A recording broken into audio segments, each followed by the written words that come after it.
Have you ever wanted to get inside the inner workings of high-profile criminal cases? True Crime and Human Design explores thrilling stories that reevaluate themes through an energetic lens. What new details and pockets of understanding might we see when we apply a human design filter to some of life's darkest corners? I'm your host, Corrine Araujo, and this is True Crime and Human Design.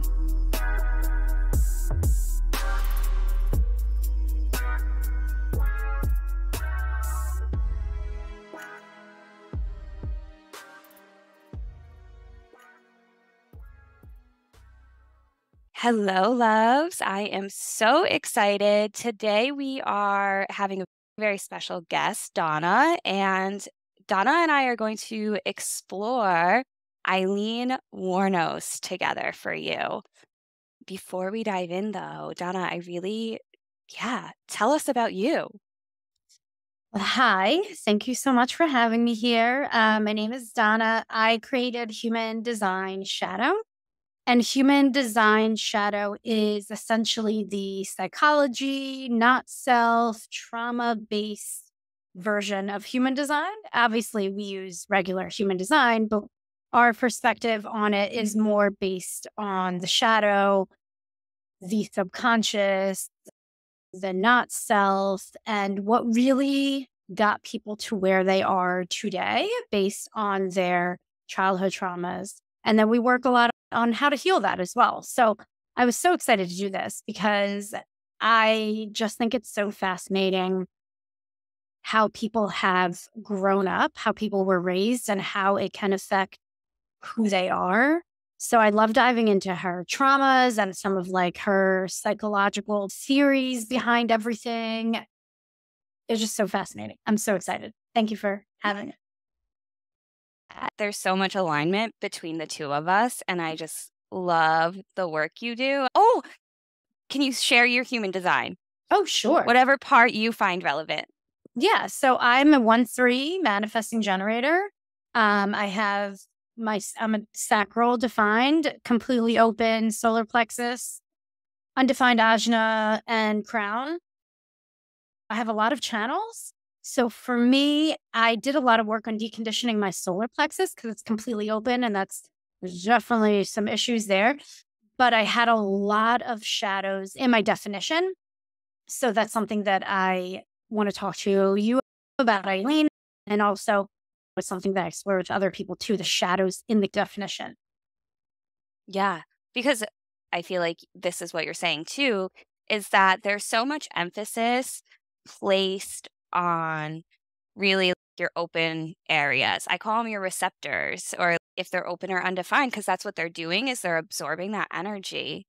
But then at the other end, in human design world, the defined is where you come across as too much, and the other areas are you're not enough. And I'm like, so what makes the experience of not enough more significant than the experience of being told you're too much? And I'm like, I think that's all perception. And I say that I have the sacral through the 214, my G center defined, shoots right up to my throat through the 1-8, and my conscious sun is gate 8. My conscious earth is 14. So it's very prominent there too. And with my gate 8, look at me, I'm very individual. I am who I am. And I always felt too much. And so much of my trauma personally comes from being like, okay, Corrine, dim it down. Like, how do you fit in?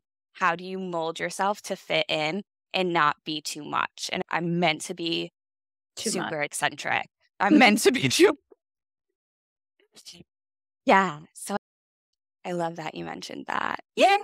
And I'm just so inspired by you. I see the 1-3 in you so much. I'm like, look at her. Just you break things down. I love absorbing the things that you do, your expression and the work that you put out is so freaking phenomenal. Thank you. You're welcome. I just love it. Yeah, I'm excited to show you the way that I see things and some little bit of nuances that like I picked up on in her chart. So playing with a little bit of a different perspective here as well. I'm super excited. Hey, okay, so to start, just so everyone has the basics, and also for Eileen's chart, we couldn't find a time. She was born on February 29th, 1956, which leap year baby. Uh-huh. My cat is a leap year baby, and it makes so much sense. So she's that February 29th, 1956, and her chart really ranged, but so we had to choose. She was at one point potentially early in the morning, a 5-1 emotional manifesting generator. Then it transformed into that 5-1 emotional generator. And then towards the evening, like only for a few hours, there was potential of, it switched to a 5-2 and then a 6-2 emotional generator. With the significance, we went with the 5-1 of the generator because that seems to encompass most of the day. And I don't know about you, but I think I felt aligned with the 5-1. I felt resonance with it. So I was sure. Thumbs up. So we'll be focusing on really that larger scheme of the 5-1 emotional generator. Yeah, and those are the basics. Her conscious sun and conscious earth. Are you guys ready? 37 is her conscious sun, and 40 is her conscious earth. Can't make this shit up. Okay, so Donna actually, she came forward and I put it in her hands of who are you thinking that would inspire you? So she pulled up Aileen, and that was the first thing she said was, you're going to love this. The 3740. Yeah, that seems to be consistent with your serial killers. So far, she's going to be my fourth one, and 3 out of the 4 so far. And my wife has the channel. That's her conscious sun and conscious earth is the 3740. And my son has that too. I was like, oh, great. I better play my cards right. My wife goes, thank God I found therapy at the age of 6. No offense. Anyone out there? Oh, no.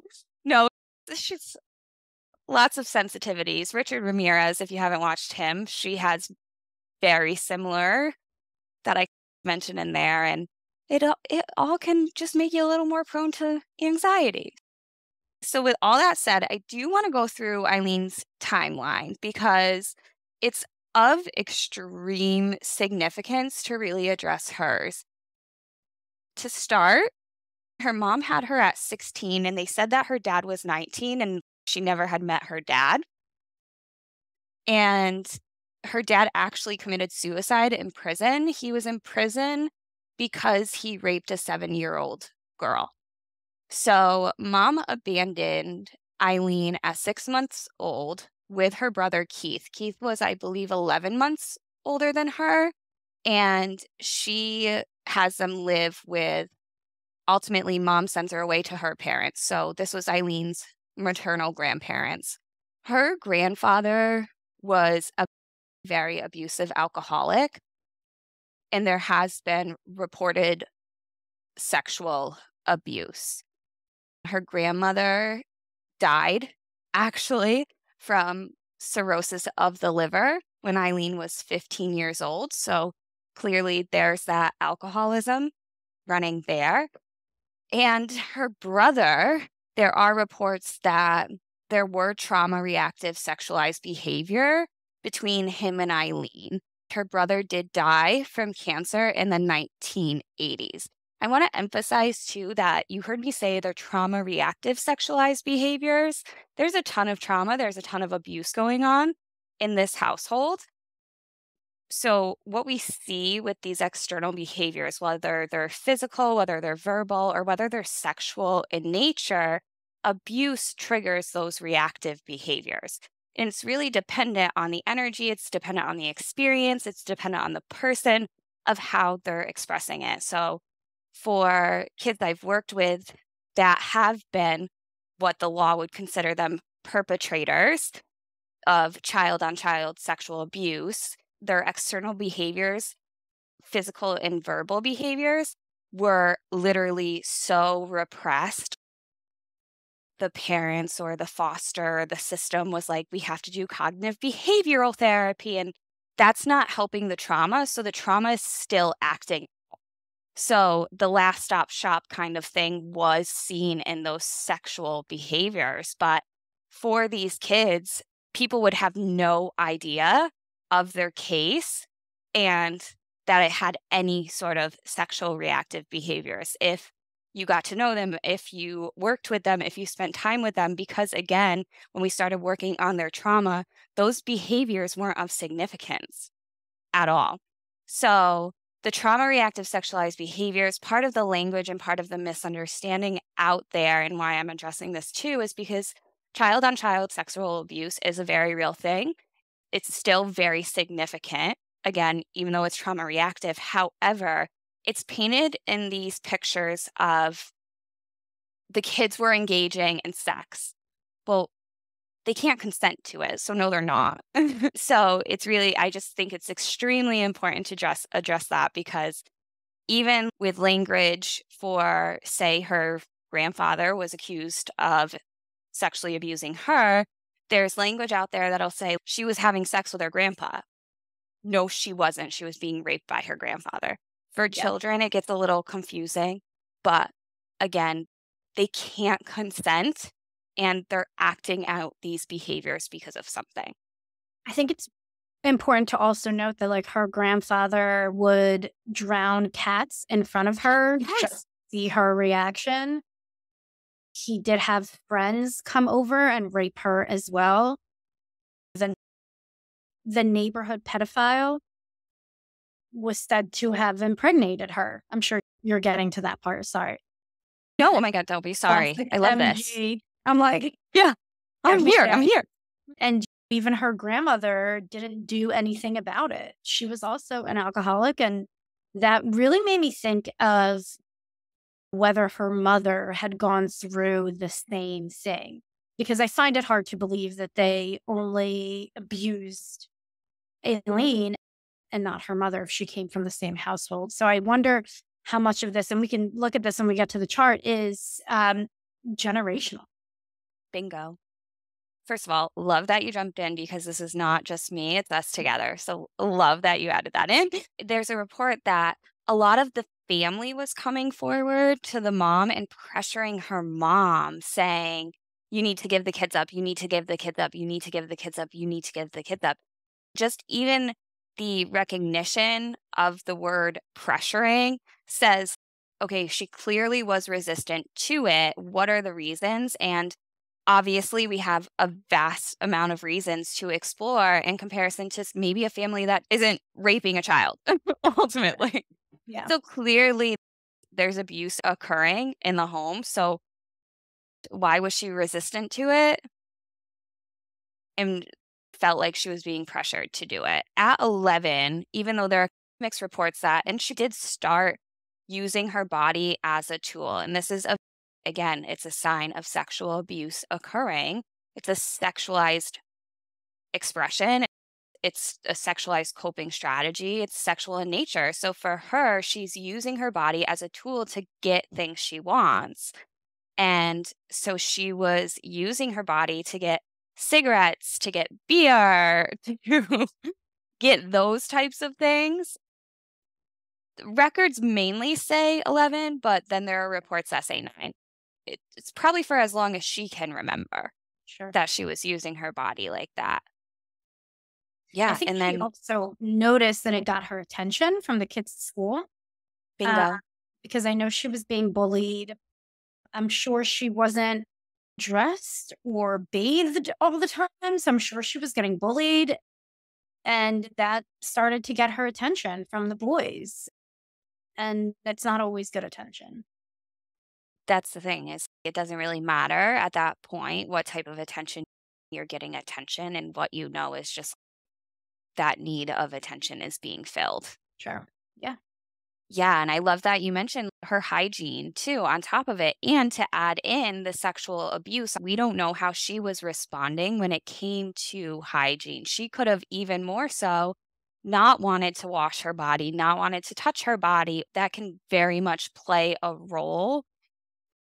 Some victims will feel the urge to constantly bathe themselves like they're dirty, and others can shut down from it completely, and it all depends on the experience they have and how they're coping with it in that moment.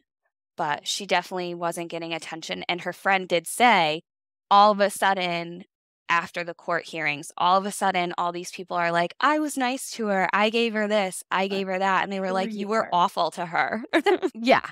So 14, she gave birth to her only son, and which again, there's the reports that we had just briefly mentioned that it was from the neighborhood pedophile.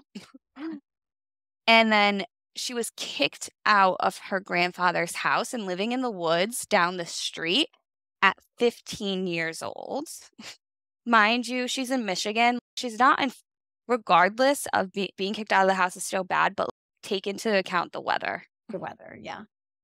So she's essentially homeless at 15 years old. And still going to school Yeah, until she after leaves. Until she leaves, yeah. yeah, after she just gave birth to a product of rape, a child of rape, Mhm. and was kicked out of her house, and her grandmother died. Wow. So then she obviously starts to uses what she knows, and that is using her body. That's where, again, she starts at this point too. So I find it really interesting when people have no awareness and no understanding of the times. And something that comes up a lot is back in the 70s, right now, we're so much more unsafe. It's no, we just have access to the media, and hitchhiking was so useful for acting out any sort of violence towards Yeah. anyone. Yeah. So she became a hitchhiker, and she was selling her body and engaging in exploitation. She She just, yeah, hitchhiked from Michigan to Florida. to Like, Florida. She's, it was cold in Michigan. Imagine being yeah, home. if I'm gonna be Like, homeless. might as well be, yeah. So all of her trauma already. And now let's dive into her energy. I'm so curious. I want you to go. Okay, I want to add a few I more want to her timeline. I So want she it. hikes from Michigan to Florida. In Florida, she meets a 69-year-old man and they hit it off, whatever, however you want to call it. Reports say that she was looking for safety. She was looking for security. He had money. So they get married. They get married for, I think it's 9 weeks before she beats him with his own cane and he gets a restraining order. She's in jail and he annuls the wedding. The point is, she's looking for safety, she's looking Yep. for security, but she can't help who she is at that point, which is already conditioned. It's already aggressive, it's already reactive, she's already angry, and she's still using her body because that's what she knows. All of that happens. She's still in Florida, and then she meets this woman, Ty, I believe her name is. Yep. She becomes her girlfriend and she is still prostituting in order Fund to them. provide, yes, to fund both of them. Now, a lot of reports say that she then goes to murder 7 of her Johns, one being a missionary. The first one saying that she acted out of self defense. He beat her and he raped her, and she kills him, she says, out of self defense. It has been released that he had spent 10 years in prison for rape Yep. and sexual assault. So do we believe her? I do. I Personally. do. Totally. I do. And something to go off of that. So soaking up and absorbing all of this, her energy was very much looking for love, looking for security, looking for comfort. She did want relationships. She did want attachments. If you watch any of her recordings, if you watch any of her interviews, there's this excitement when she sees someone, And people might get confused with that, but she's connecting with someone. It's social engagement, right? I found her to very much want this connection. And then in her energy, it supports that so much more. But Great. what people have to understand with trauma is to really give people an understanding of what happens and how much people disconnect from their body with trauma, especially complex trauma, which she had. Say if I was in a room with her and I touched her shoulder, she may feel me touching actually her leg. Our body and our nervous system disconnects us significantly, especially with abuse. It's a way of protecting us to be so disassociated from our physical body. That's why a lot of trauma work now and somatics are coming to the surface as methods for trauma and for really connecting mind, body, and soul, because it's not a mental thought. It's a complete visceral response. And she doesn't know her body. Also, trauma brain, the way trauma brain works is when we're talking about memory and trauma associated memories, it's actually super interesting. We go up to the amygdala, and the amygdala's wee, trigger, freak out, act. And then it goes to the neocortex, which says process. Someone who has experienced as much trauma as she has without appropriate intervention, without being able to access any tools, her brain is bringing up the memories. And on top of it, her nervous system is saying, yeah, you're not safe. You're not safe. And she instantly is going into act. When you work with your trauma, some of that impulsivity decreases because you're able to get to the processing part of the neocortex. So right away, I'm like, God, brain, that sets us up for crazy shit to happen. Yeah. But then from there, it does go to the hippocampus. And the way that it works is the hippocampus doesn't store the complete memory.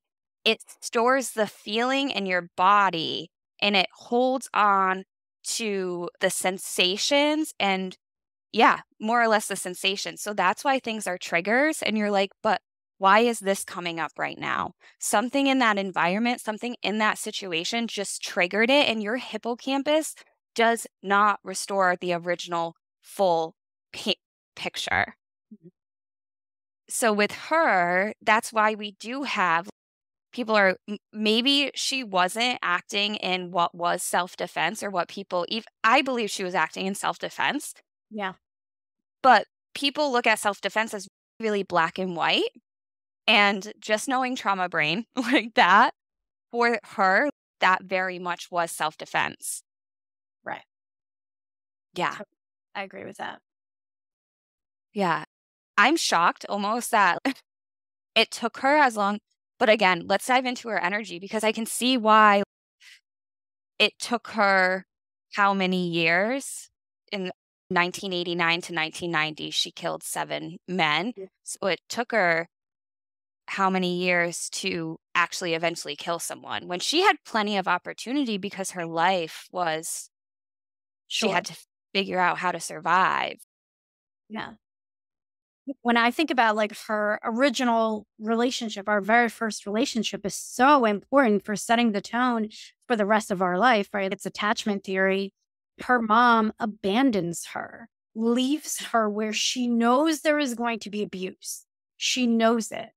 And then fast forward to the end of her life, and she has this girlfriend, and Ty essentially tells on her. She has it in with the police, and however it goes down, she basically puts her in prison for life. Like the amount of abandonment that Aileen must have felt is insane to me. And then at the end of her life, she actually petitions the court to give her the death penalty, Mm-hmm. which is the ultimate self abandonment. And it's just Mm-hmm. these themes of abandonment over and over again. And it's wild to see it play out that way. Mm-hmm. I love that you just explained that and brought that to the light in the way that you did. The media was using her, and the cops were using her in her case to literally create a film on it because she was recognized as the first female serial killer. So you'll see her interviews if you don't understand the context and all of the things that she dealt with. She'll be like, the cops set me up. They set me up because they wanted me to be a serial killer, because in her mind, she can't understand the significance in the number, because for her, the significance is in the act itself. She doesn't care about meeting a number. She's not driven by this need to kill. She is driven by survival and getting her needs met. And also, prostitution is stigmatized significantly. Sexual exploitation is so misunderstood, especially people that do engage in sex acts. And someone did say to her, I think it was during trial, why didn't you tell a police officer that they tried to attack you? Why did you have to kill him? And come on, people. One, women weren't recognized as being like, rape couldn't happen in a marriage or wasn't acknowledged until 1994. Let alone a woman who has a history of engaging and needing to engage in sexual exploitation. Can we just be real here? Yeah. That's, I mean, so ignorant. There's a criminology theory called the labeling theory, which they labeled her with. So she has this labeling theory. It's basically when others consider you deviant, therefore you are. Yep. And I really correlated this with her channel of exploration. She's got the 1034 the channel of exploration, and this is all about your correct behavior. But also there is a lot of that power from the 34 being taken from her, right? She is now the victim. And this took me down an entire rabbit hole of the 34 being in her Saturn. This is all about punishment. This is reactive energy. It's all about power. It's her being bullish and inappropriate behaviors and how she was so deeply misunderstood. And she's like, you know what?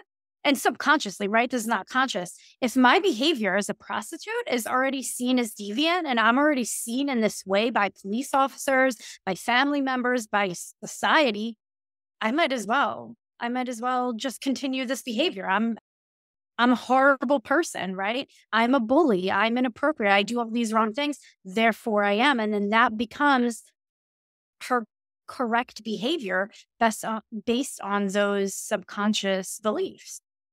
And then connected with that 10 on top of it, it's like behavior of the self.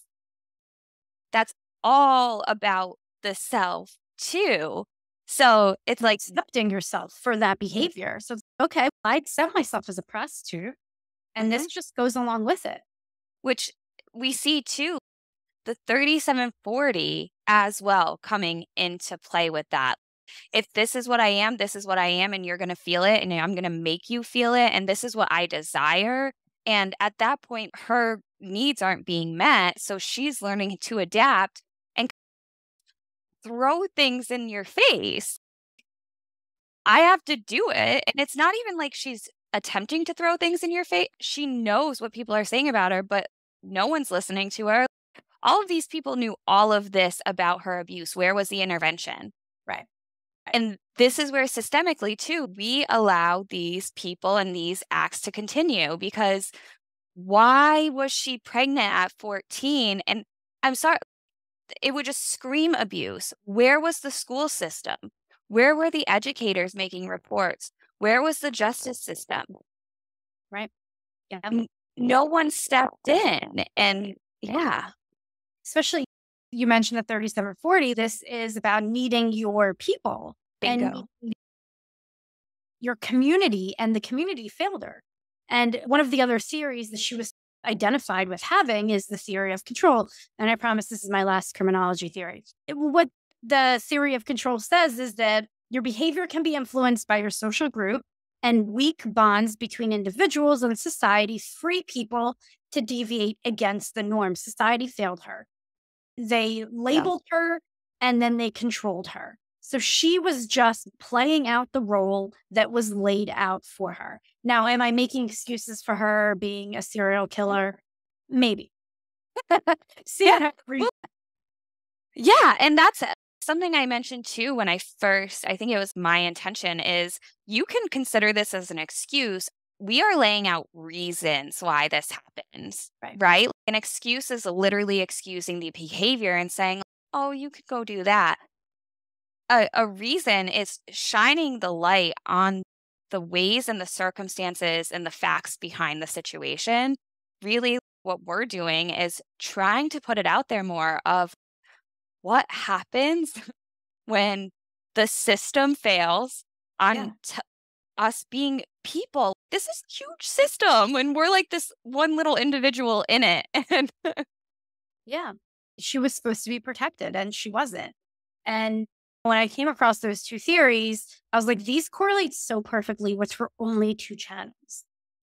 What it might feel like to live in the not self, in the shadow aspects of your definition of your channels. And then if we're looking at her chart, like one of the things that I go to right away is what I call the mommy and daddy gates. And the 27 I usually look at as the mommy gate. And the 59 is like the daddy gate. So typically when there is a hanging gate, like a hanging 50 and no 27, I'm like, okay, we got mommy issues here. So I immediately went to that 27. And when I was doing research, I found an article of like 20 some serial killers who all had mommy issues. And again, that brings us to that attachment theory of how important that very first relationship in our life is and how that builds the foundation of our survival and ability to bond. And she does have the undefined spleen. Like what was her whole life was survival, literally just whole trying life. to survive. Mm-hmm. Mm-hmm. I love that you have those gates as what they are. Oh, I love that. I actually have is it my conscious Mercury? Yep, is in gate 27, which Okay. makes sense as to I've worked with kids. I know what kids need. Yeah. I understand complex trauma. And I always go back to childhood because you need to, in my profession, totally makes sense. Also, we need to care for ourselves. Yeah. And so with it being the 5 line, too, the 3740 with that 5 line, when you look at the collective wound themes for the lines, the archetype of the 5 line and its shadow is the victim. And we know that the 5 line invites in projections, right?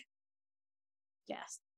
For anyone listening, sorry, she's at 5'1". So it Right. absolutely makes sense that those expectations, those projections, that victim, even being the seducer. Yeah. I don't know. Can just anybody be a prostitute? I would assume it would take Yeah. some arresting. Yeah. Yeah. And then there's the repressive tendency of the 5, and it's consumed by self-pity. And then the reactive is making others feel like the victim.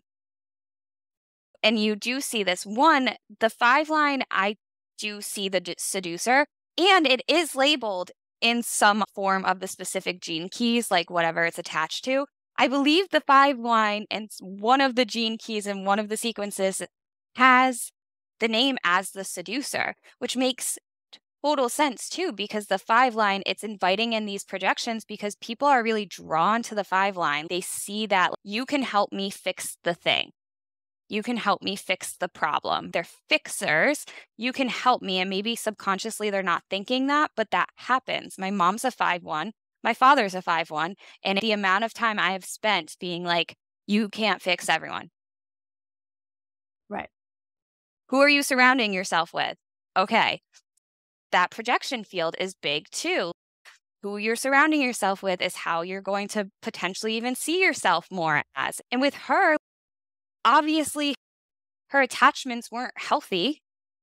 5 line also having that paranoia as well attached to, which technically is supposed to be healthy so that you can assess what is a projection and what is actually a desire or a need or healthy for me. But I feel like she probably took that paranoia to a whole new level because we're dealing with so much subconscious fear and anger and survival, right? Like not feeling safe anywhere. And I'm sure that paranoia attached to her intuition was also very poignant.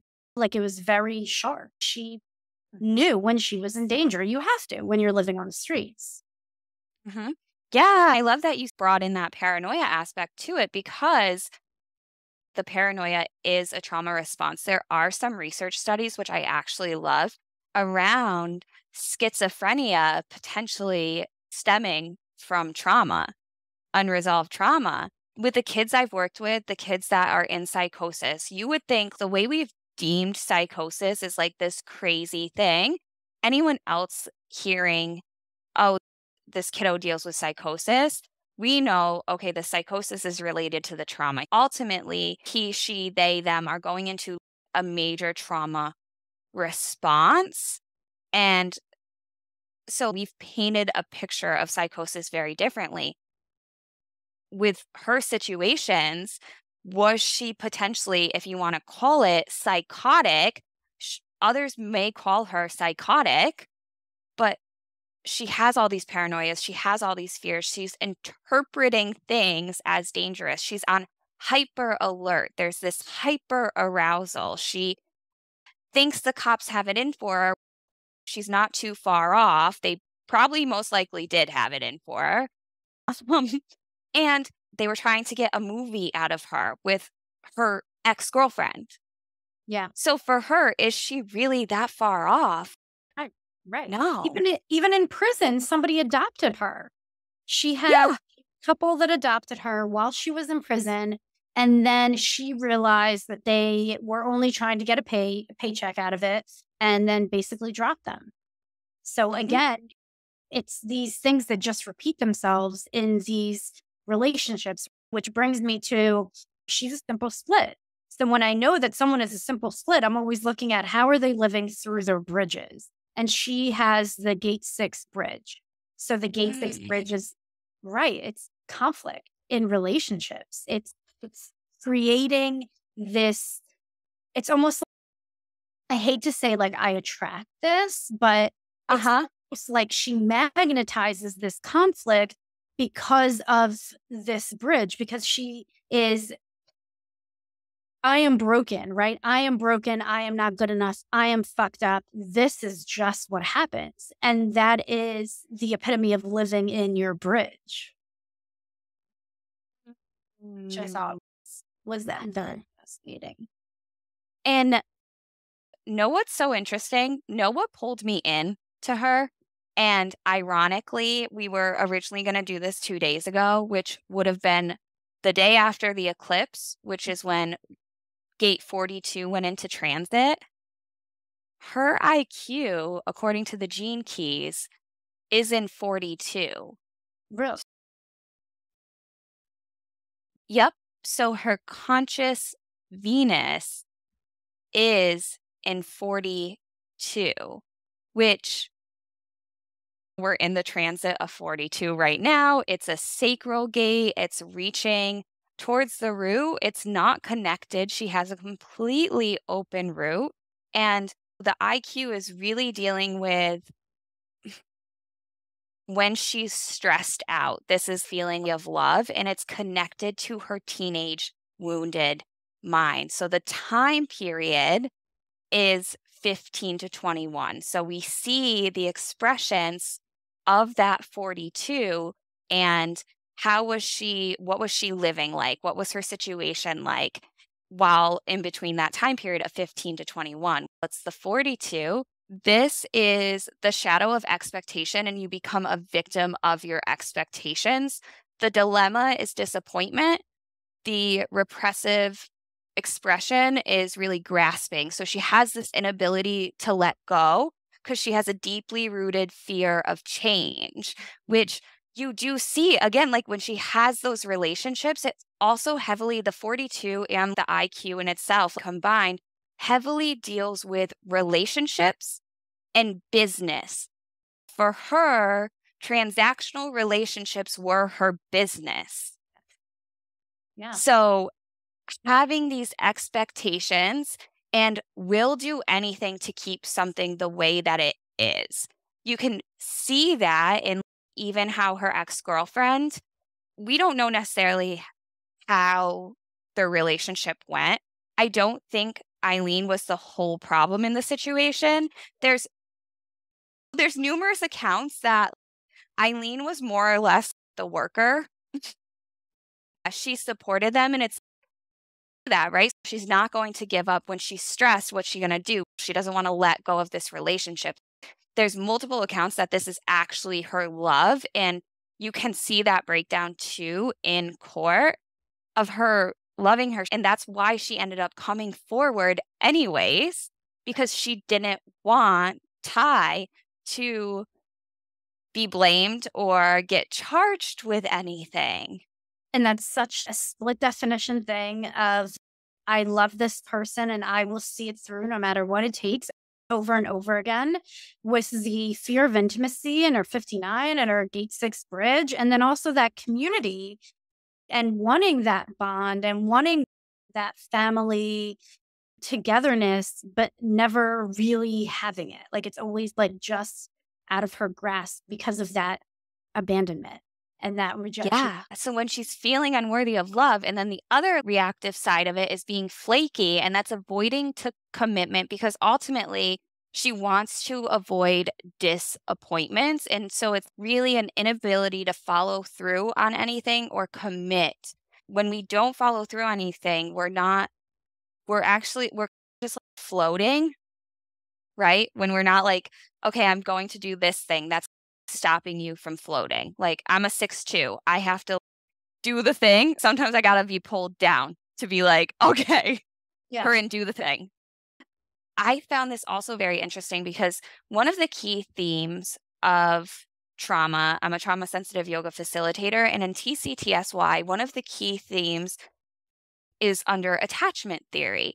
And it's really understanding shared authentic moments and present moment experiences. What we come to understand more, and how we as the service providers and as the collective, how we are removing that ability for a shared authentic experience. And one of the main things that creates that disruption that doesn't let us have a present moment experience, which ultimately interferes with our interoception, which is the warning in our body and our nervous system. Interoception tells the baby you're hungry, so then the baby cries.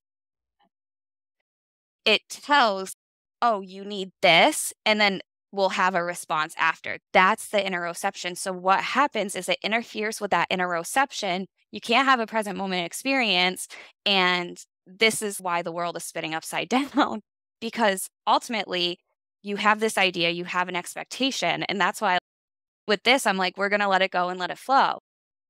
Because I want to be present. Yes, I have notes, I have this, I have that, but I don't have expectations for how this should go, because if I had expectations, then I'd be holding on to an idea and not let whatever's supposed to unfold. And I would never actually be hearing you. Right. So here she has the 42 from a nervous system and a trauma perspective on top of everything she's gone through, ages 15 to 21, when she's stressed out. The 42 is really like prominent there. Yeah, it's format energy. Anytime you have format energy, it's going to fix your chart in that energy. So if she's in that not self of the 42, then yeah, it's going to fix in terms of stabilize, hold it together, format all of her other energy in that not self behavior. For her, with that being said, when did she ever feel worthy of love? So I see, even over the core wound, even over her 8 to 14-year-old experience with her EQ, this 42, and of course we're in 42 right now of the transits, I just see this 42 being something like a coping skill that she resorts back to when she's stressed out, when she feels unworthy of love. That 3740 really does need to feel worthy of love, on top of her having the 3410. There's this community, it's this need to feel love. She's a 5-1. I've seen what my parents have experienced when they don't feel wanted, when they don't feel needed. It really hits very different. And with that 42, she goes back to the shadow state of it. And it's really creating these unhealthy attachments and ultimately just repeating the patterns. Yeah. When you mentioned basically her trauma response. So when I do shadow charts, I look at people's conscious moon for their trauma response because it's typically what motivates them, right? Your trauma, for 90% of people that don't know they're in it, they're unconscious, they're going to be motivated by their trauma and therefore acting out their trauma responses. And her conscious moon is in gate 50, which is in the not self, all about sacrificing yourself and your own values for the tribe and their ways of life, their correct behavior. They already put her into this place of, you're a girl, you are trash, you're going to be a prostitute, you are basically a vessel for us men to use and abuse however we want, and for society to do that. And therefore, the trauma response that comes out of that is chaos, it's corruption, it's fight. And part of that, I almost feel like, is to even the playing field, right? If you're going to use me and abuse me, then I'm going to fucking make it hard for you. I'm going to fight and I'm going to be aggressive. And there's a lot of aggressiveness. There's a lot of reactive energy here for sure. But something that Richard Rudd says about Gay 50 is, these are the rebels and the criminals. This is the true expression of ugliness in the not self. And just seeing this in her moon, I'm like, wow, she really plays this out. She really doubles down on this one. But the other thing I wanted to mention is, look, I saw the theme of hierarchy a lot in her chart, the theme of society and me, the place where people put me and the place where I want to be. And it's almost like she had no choice but to follow through with where society put her, based on her gender, based on how she was born, based on her family, which is, she comes from a lot of abuse, from a lot of sexual trauma, from a lot of deviant behavior, from her father abusing children, her grandfather abusing children. This is all genetic. So part of her killing spree is also a way of acting out that deviant behavior to neutralize the energy, right? They committed these crimes, and now I'm going to be the Robin Hood, and I'm going to kill these men that commit these crimes. Yeah. Unconscious, her unconscious Mars is, right? This is our generational wounds. This is our core wound, is in gate 28. Doesn't get any better, right? Like, no. Darkness, it's depth, it's addiction to risky behavior and struggle and living in extreme. And it's reactive. It's transforming fear into action. I'm afraid, I have this anger, and now I'm going to act on it. And it's purpose. What's my purpose? I'm fighting, I'm reaching for purpose. And what I also think about the 28 and the 42, both have themes of death in some way. The 42 is letting go of living and dying, right? There's this death aspect to it. And I hear that in her of, it's death, like it's death, send me to the chair. One, she's given up because her life has been shit. She wasn't living, she was dying, a torturous existence continuously. And it was like that 42, really that theme becomes prominent. And with the 28, it's also this fear of running out of time. It's fear of dying without having a purpose. That's where I see too, oh my God, coming through. This is where I see her being like, you know what? I'm going to also take my power back on top of that 50, on top of all that energy, with the 28 being like, here's my purpose. I'm going to take my power back. You're not getting a video of me. You're not making a movie out of me. I'm going to call you for all your bullshit. I'm going to speed up this trial, and I'm just going to say, give me the death penalty. She took that power back. This is what I meant to. This is what I meant to do. Here I am. Yeah. And also, I think some of that purpose came in with killing these men who she really, I believe, honestly thought were bad people and committed crime. Can we be honest too? Here's the thing. I sorry to cut you off.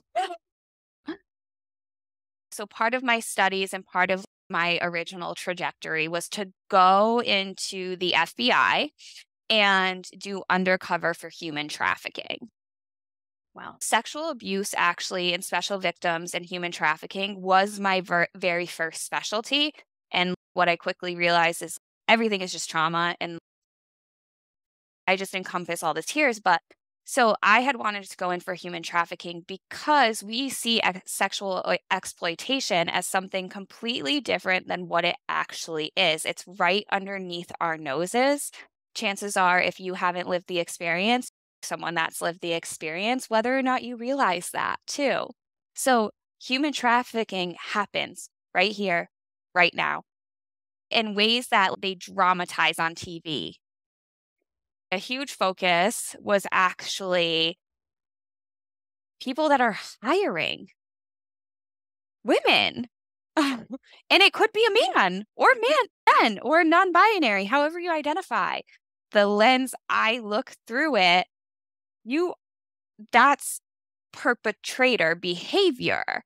And so anyone hiring her, I'm like, you're using a woman, you're paying for a woman who's clearly down and out on her luck, right? When we understand coercion and when we understand trauma too, on top of it and tie it together, we understand that power dynamics exist and power dynamics create traumatic events and allow trauma to happen and allow these cycles of abuse to happen. And coercion is a key factor in it. So coercion happens from you thinking that you need to do something, expectation, right? For her, thinking she needs to meet an expectation, thinking she has to do something. In these transactional relationships and people of power and authority, that's why systems of power are abusive, because they coerce us. They make us feel like we have to do something. Well, yep. Yes. Yep. Look at me. I'm providing for you. I'm giving you money. I'm helping you survive. You're welcome. You're welcome. That's abuse. And chances are coercion has happened. If anyone wants to reflect or don't reflect, whatever you want to do, whatever space you're in, you don't have to. But with coercion, if you reflect on any experience you've had that has been unhealthy, that maybe has been abusive, that's been toxic, then think about your role in that situation. Yeah. Did you feel like you had to do something to get the other person's needs met? All that being said, for me, I'm like, so we're supposed to have empathy for them using her physical body for their sake of pleasure. Prostitution's not legal in most states, right? I think there are definitely both parties. There's lots of shadow. There's lots of darkness going on. I think she really didn't stand a chance, unfortunately, in the society that she was in, the culture with everybody that's around her, and even with her family, right? Generationally speaking, that gate 28 is, could she possibly escape that dark nature, right? Like it was so deep within her that it was almost like killing these people was the only way that she could channel this energy into a somewhat positive, that's not positive, but purposeful for her. Yeah. Yeah, that's the thing is when we reference how she's feeling, it's not like deeming it like positive, like you just said, it's purposeful for her. It was meeting some sort of purpose in her life. And if you think about how down and out does a person have to be that their purpose or they can find meaning in killing someone. Yeah. I think, as you were saying, when you were talking about the trauma in the brain, like her brain was not processing the way that you and I might, right? Like that complex PTSD, regular PTSD. What else did they diagnose her with? They said BPD, antisocial. Yep. Which is all trauma. Yeah, and it's all trauma, right? If we boil it all down. But it really does affect your brain. And the fact that and affects the way that your body perceives danger. That introspection that you were talking about, all of that is being affected. And I know they were talking about whether she was even fit to stand trial, whether she was mentally ill or not, and they decided she was fine. But are we ever taking trauma into consideration? No. No, which is why this podcast exists, and I Right. And because yeah, because I love that you said that, and I love that other people are aware of this, because that was my huge boiling point. Is I was going to go for my PsyD or PhD to have my own practice as a forensic psychologist and ultimately work with these high profile cases to determine whether or not someone was competent at the time of the crime and or if they were competent at the time of the trial. And my Saturn return was like, literally the soft voice went, ding, ding. How are you going to do that when the law doesn't take into consideration trauma at all? And I said, whoa. right. So that's why I didn't go down that path, because ultimately we're separating mental illness from trauma, but the DSM is so outdated and it doesn't service really where we're at consciously. It met a need when it needed to be, but right now we've surpassed that. It doesn't take into trauma and traumatic events nearly as much as it needs to. Most serial killers are determined psychopaths. Psychopaths are actually people that are displaying or might be diagnosed with antisocial personality disorder. I was just going to say that. I'm no doctor, obviously, but I wouldn't put that on her. I think what she wanted was community, was a bond. Was she afraid of intimacy? Yes, sure. We still have that 6 as her bridge that she was most likely living out of. But antisocial behavior, she literally learned not to trust people. That's what most serial killers do. That's what most high profile criminal cases do. They can't trust people. Every single event in their life taught them why they can't trust people. And so they use these coping strategies and their survival skills to get their needs met. Everything is ultimately getting a need met. What happens if we keep taking the same medication? We develop a threshold for it. The same is very true for people. And you can get into the genetics and the DNA and the nervous system and why that occurs. But ultimately, what I tell people and what's super important for people to understand is with personality disorders, again, we lump a lot of these high profile cases as psychopaths.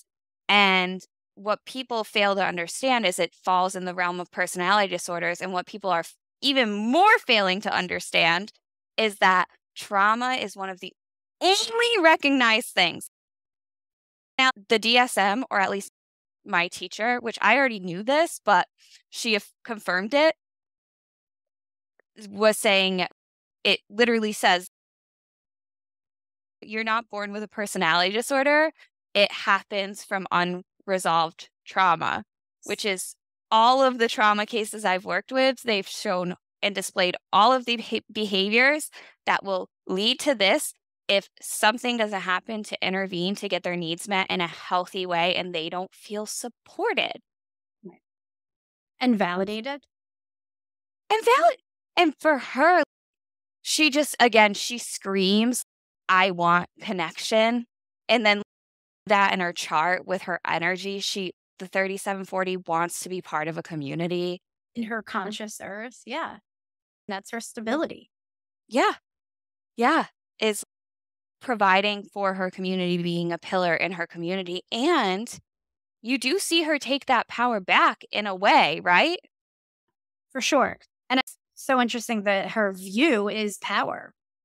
She is meant to take that power back. And she's got that 34 also. And it's just so much. You said the word power dynamics, and that is just the perfect way of looking at this is society's power versus her power. And what is the correct way of being? Mm-hmm. And yep, that power dynamics too. I have power to which makes complete sense. And then I have desire. So I desired for myself to not settle for anything less. And I preach that to people of get your shit. We don't deserve this. We deserve to thrive. And then I see the world through the lens. I see power dynamics. I see who's always winning and who's always losing. Yeah. And it really does have such an impact on how I function in the world. Look at what I'm doing. Right. Look at this space. Calling power dynamics out to eliminate the ultimately the playing field so that we can all have a chance. And then on the other side of it, it's like other people, granted, I have my views and my expressions. I don't think it's right that anyone is murdered. And the victims were people with families, with loved ones.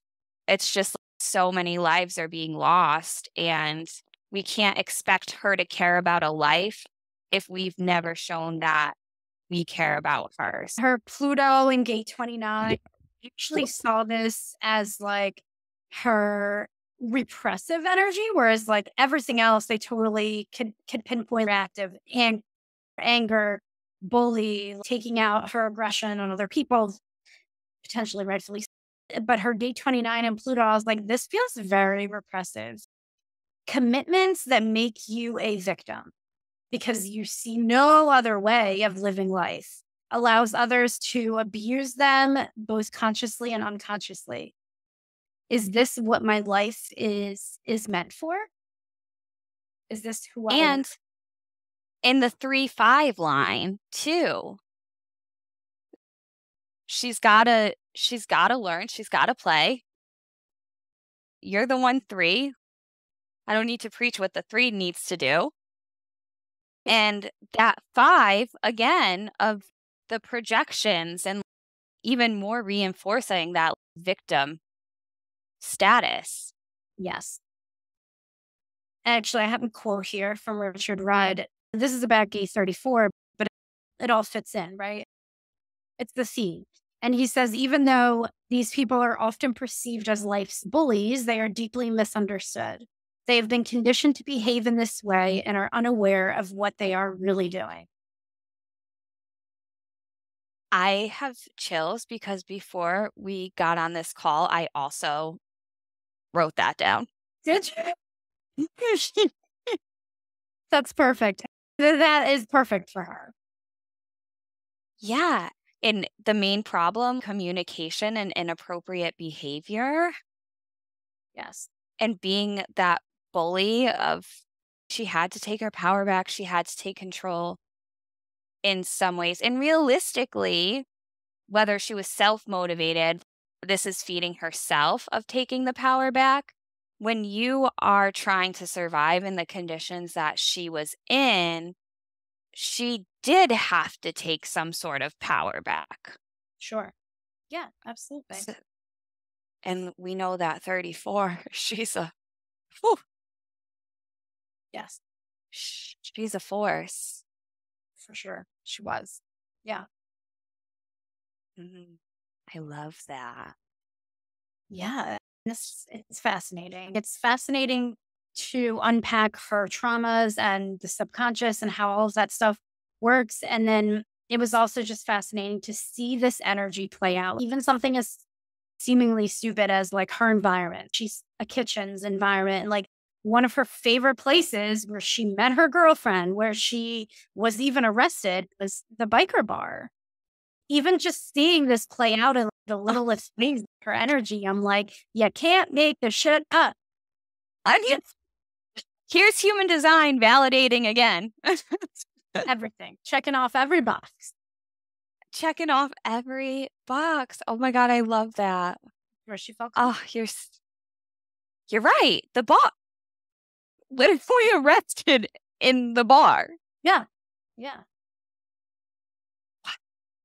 I love that. I love that. This has been so fun. I am so grateful for connecting with you. I know there's so much more we could go down. That's the thing is I'm like, these episodes, we have to get in so much, but at the same time, but For having me. of course. And where can people find you? So I am at humandesignshadow.com and also on Instagram at this dot is dot Donna, Danna. Those are the best places. Beautiful. Yeah. Okay, and I'll leave your information in my bio too so that people can get it. And I'm just so grateful for you and appreciate you being here. Thank you so much. If you've enjoyed this podcast, please subscribe, leave a review, share the love with your friends, with your neighbors, with your coworkers, with your community, and head on over to my social media or my website. I'll leave the links in my bio and let's just share. This is really about connecting and sharing awareness because that's what intimacy is at its highest level of consciousness. Thank you so much, and we'll chat soon.